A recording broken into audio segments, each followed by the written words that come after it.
People who work for the super wealthy, what stuff have you seen? Worked as one of 4 full-time groundskeepers at a large estate. 46 acres of lawn to mow twice a week. 2 clay tennis courts, 3 pools, 1 for the main house and 1 for each of the 2 guest houses. 100+ acre private lake with boat house. No clue how big the whole estate was including the woods. Personal favorite was the 3-mile personal racetrack. But what really blew my mind was that he hosted his niece's wedding one summer, paid $350,000 to have this massive willow tree trucked in and planted by the lake for wedding photos. Only to pay another $50,000 to have it removed and the landscaping returned to its original state after the wedding because he did not like the look of it. I used to work at a jeweler's that sold argyles amongst other precious things. We had one big money customer who never wore anything more than Hawaiian shirts and shorts, think on holiday Adam Sandler, who would come in and tell us, "I'm feeling like a color diamond today." And we'd show him the collection we had at the time of those colors. He had dozens just sitting in our vault. Loved collecting them, but he never took one home. Sometimes he'd book a visit and we'd get them out of the vault for him to look at over a glass of whatever drink he felt like.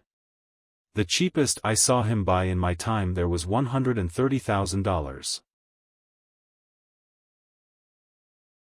I often do work for the wives of wealthy professionals. The thing that has always stood out to me is that if I tell them that something they want isn't doable, they respond with literal confusion. It isn't anger. It's confusion.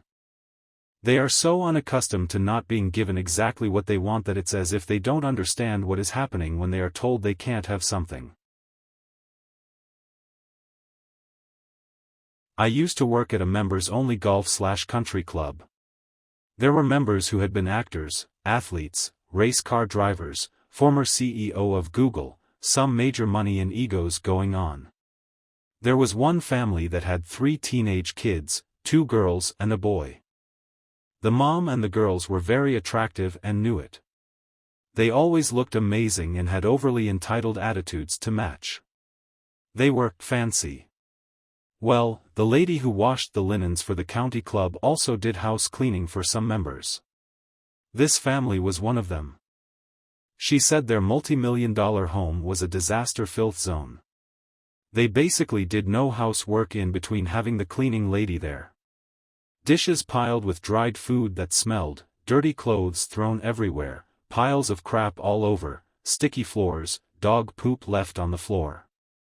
But the nastiest part was the bathrooms. She said they wouldn't empty their bathroom trashes and the ladies of the house would throw their used tampons on top of overflowing trash, so she had to pick up their used women's products thrown on the floor not even wrapped in paper. So these fancy bitches would walk around the club like they were so superior and look down on everyone, then would go home and act like wild apes throwing their trash and period products on the ground. The thought of being so out of touch that you decide it is beneath you to even be sanitary BC you can just pay someone to do that for you is just beyond insanity. The CEO of the company I worked for was the founder's son. Not an unintelligent guy for the most part. His dad made him start with the most basic jobs in the company and work his way through the different departments. Managerial staff was ordered, upon penalty of termination, not to treat him any differently than a new hire. So when he became CEO he wasn't a bad guy to with 4. Now, this is a company of over 10,000. One night, I'm working overtime on the late shift and we get this call. "Hey. You guys. Got electrician?" The guy is clearly drunk. We have no idea who it is or why he's calling our maintenance/engineering group. We ask who he is and he informs us, light-heartedly. He wants someone to take a ride to his house and figure out why the internet isn't working. This is an hour drive away. I volunteer. I was bored off my nut anyway. I get to the house, entry gate is smashed, section of the white horse fencing is gone, Jaguar is stuck in the field.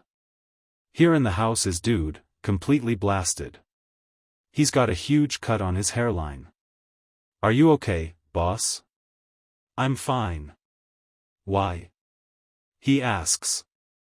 Blood literally caked on his face. I accompany him to the bathroom and help him clean himself up, wash off the gash and put some bandaging on it. Then I corrected the internet. Unplug plug. As I'm walking out, he asks me to do a shot with him.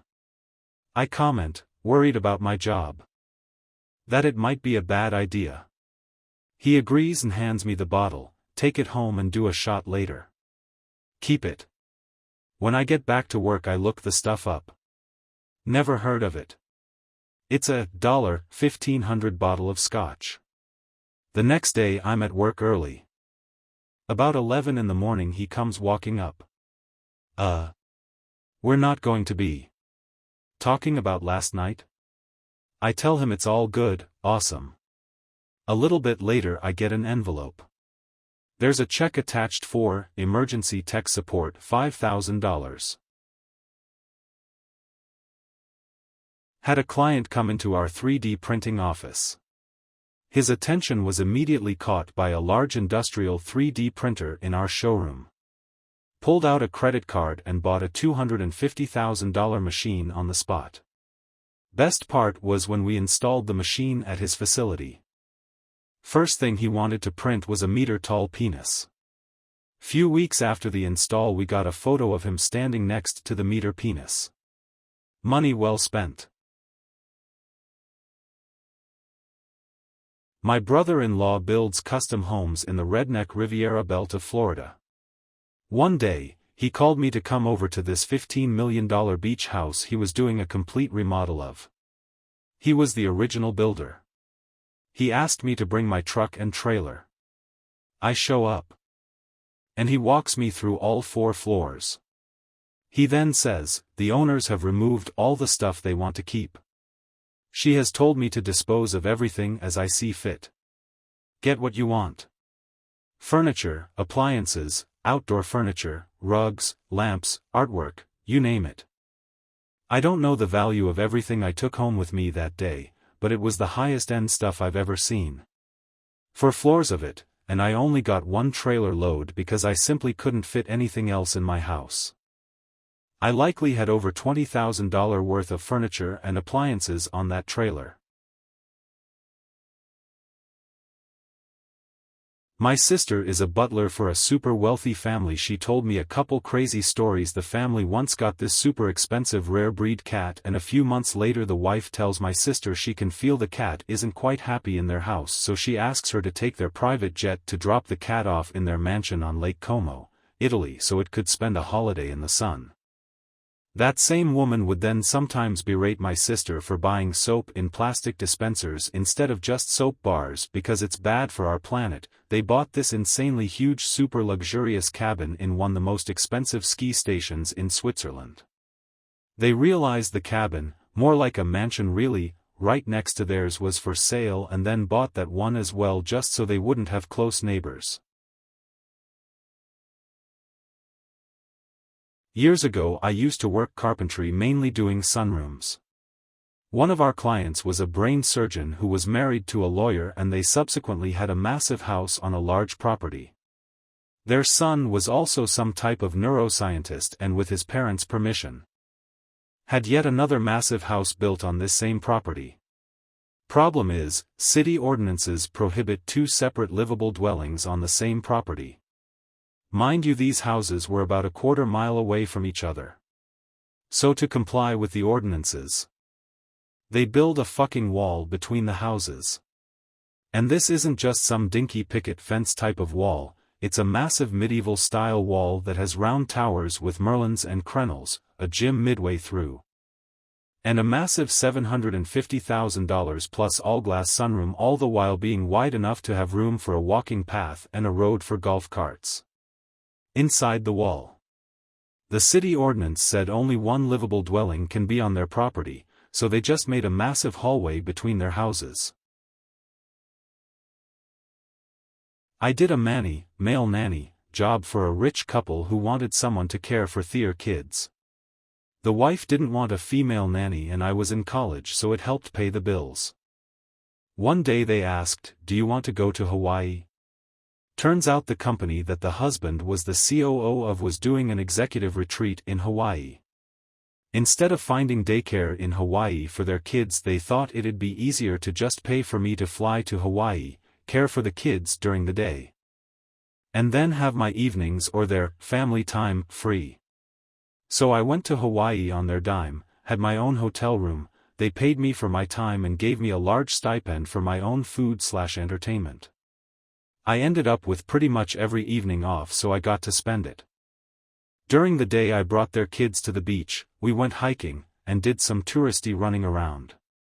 On top of that they gave me $5K in spending money, in case any of the kids wanted anything. I had to show receipts. But when I tried to turn in the receipts, the wife just said, "Oh, don't worry about it, it's only a couple grand," and never verified how I'd spent some of that money. I couldn't tell if she just trusted me implicitly by that point or if she truly thought the amount was so small it didn't matter.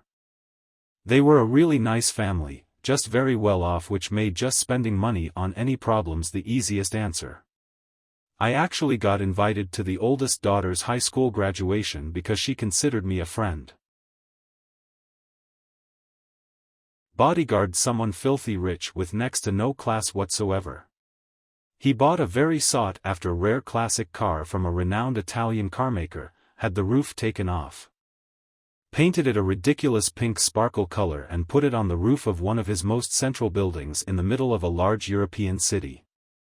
The Italian carmaker offered to buy the car presumably because they were absolutely disgusted with what he'd done to the car and didn't want the abomination to get further exposure as they felt it damaged their brand tremendously. He sold it to them.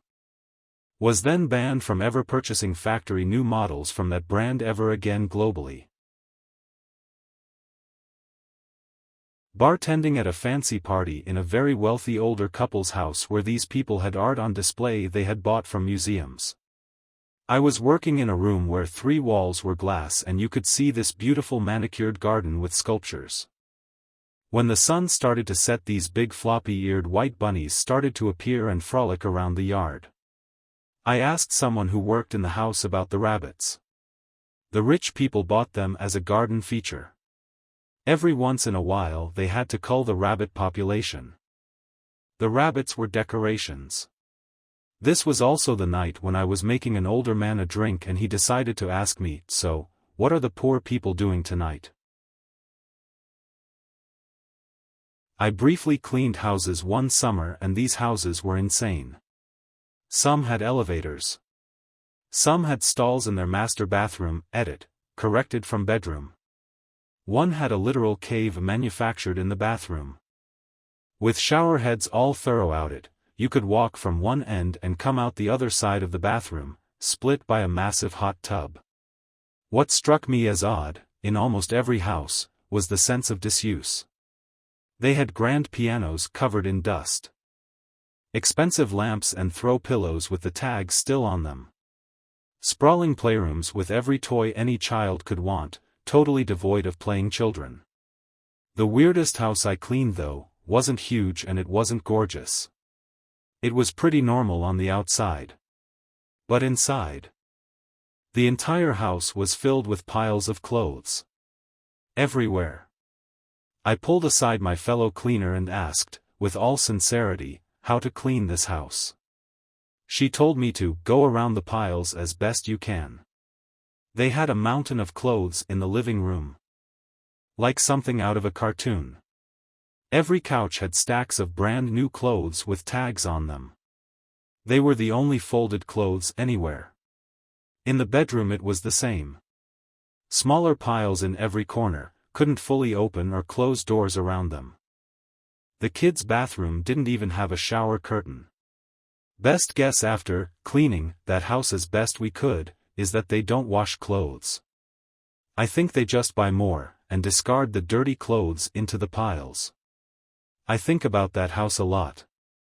And wonder if they ever got their shit together. Edit to add, it was like metal bathroom stall cubicles. And the elevators and stalls did not seem related to accessibility. My apologies for any misunderstanding. I've done side IT work for various CEOs dozens of times over the years, and there's always common threads. It's always been male CEOs, and they genuinely seem relieved to have someone in their house that isn't trying to negotiate or weasel something from them. They'll sit and talk with me.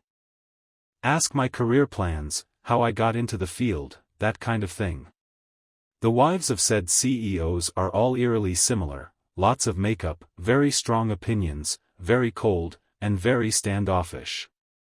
The garage always has at least one classic car, one sports car, and one car lift. There is always a golf cart on the property. The kids' rooms are always a mess.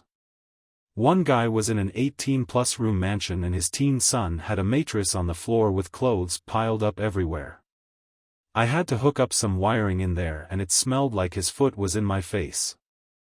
If there's a dog or cat in the house, it's the most well-groomed animal you've ever seen. They always have a van service to come out once a week or so for grooming. Any mess will be blamed on the cleaning lady. She either hasn't come or missed something, even though I didn't notice a mess in the first place. They tend to have the best of everything from stores/vendors you don't normally see. One CEO had a custom German sound system installed in his game room, which featured a bar, a snack bar, theater seating, cafe tables, and 2 fridges. The interface on his entertainment system was also custom-made and all the TVs in the house used the same interface. I've seen a glimpse of very sexy lingerie, leather straps, and chains hanging in closets. Freaky stuff happens.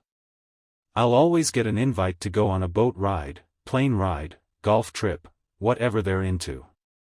These invites aren't real. I think they do it to remind you they have toys. That's all I can think of for now. AMA might jog my memory. You weren't allowed to hand him or his family things that have already been opened or used. That bottle of sunscreen that was only used once.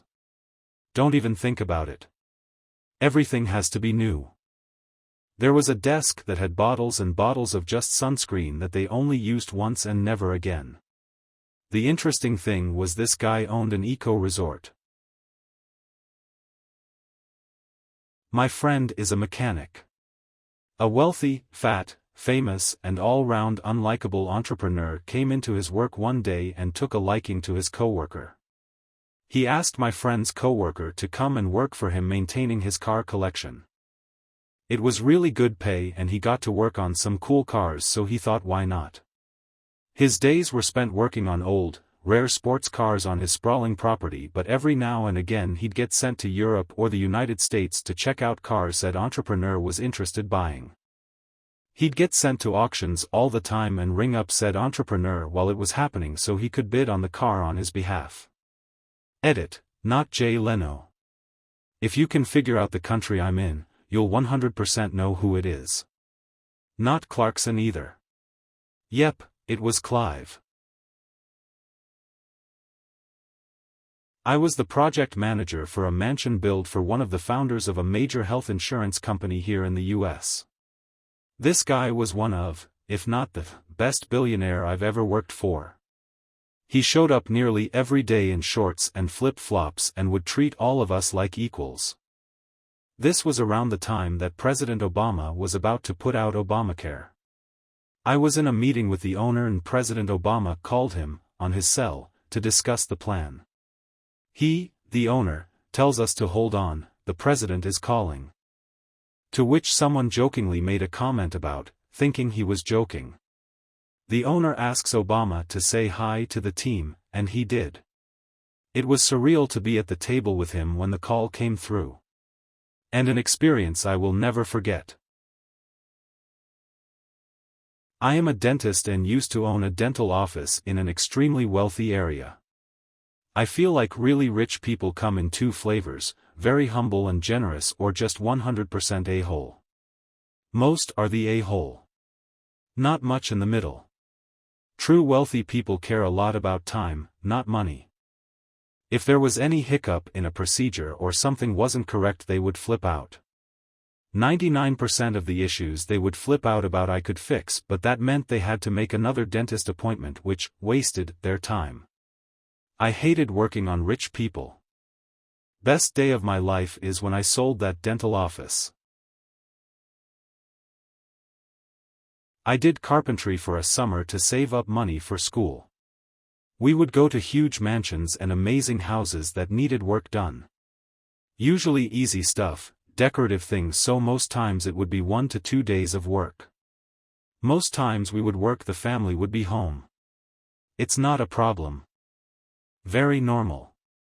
Once a family had kids and they watched a TikTok video on what poor people eat, and it was about how to cook things like 10-cent ramen and bread with sausages to make hot dogs. They laughed and thought it was fun, so made the food to try in the kitchen. They hated it all. This was the food I grew up eating my whole life. That packet of ramen was the same as the dinner waiting for me at home. Thanks again for watching or listening. Whatever suits the situation. I do very much appreciate you. Also, don't forget to subscribe and hit the bell to get notified. Until next time.